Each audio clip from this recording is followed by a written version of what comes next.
Bonjour, notre nouvelle prévision est marquée par le contexte de la guerre en Ukraine et les fortes tensions sur les marchés des matières premières ainsi que sur les chaînes de valeur internationales. Ces chocs nous conduisent à revoir de façon assez marquée à la hausse l'inflation et à la baisse l'activité. Qu'en penses-tu Bruno en termes de croissance du PIB ? À court terme, notre scénario central inscrit un ralentissement prononcé sur les 4 trimestres de 2022, même si la baisse du PIB du premier trimestre ne se prolongerait pas. Ensuite, en 2023, la croissance du PIB serait de plus 1,2% en moyenne, du fait d'une certaine persistance des chocs actuels. Mais en 2024, une fois les chocs passés, la croissance retrouverait un rythme plus soutenu, à plus 1,7% en moyenne, avec une demande intérieure assez vigoureuse. Dans ce contexte, le chômage, en légère hausse, resterait toutefois inférieur au niveau pré-crise de 2019 et donc inférieur à 8%. Youssef, peux-tu nous résumer ce qu'il se passe en termes d'inflation ?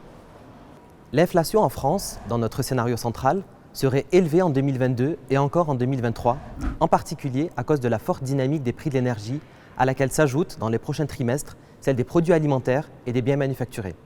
Ensuite, l'inflation totale et sa composante hors énergie et alimentation, portée surtout par les prix des services dynamiques, reviendrait autour de 2% au cours de 2024, soit l'objectif de l'eurosystème et un rythme proche de celui de la période 2002-2007. Mais Camille, rappelle-nous les risques autour de cette prévision centrale.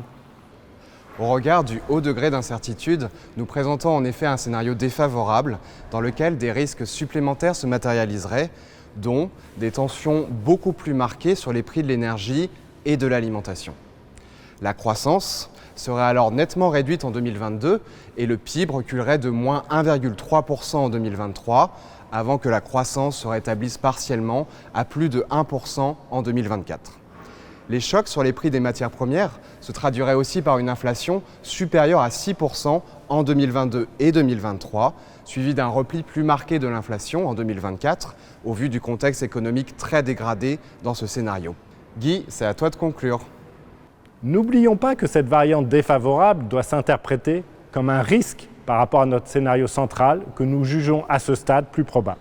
Et gardons en tête que nous restons dans un scénario central de croissance positive pendant les prochains trimestres, avec notamment autour d'un quart de point de croissance trimestrielle prévue au T2 de cette année.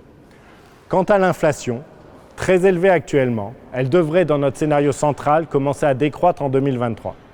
Si ces quelques idées fortes vous amènent à vous poser d'autres questions, notre publication complète devrait répondre à la plupart de vos interrogations. Lisez-la.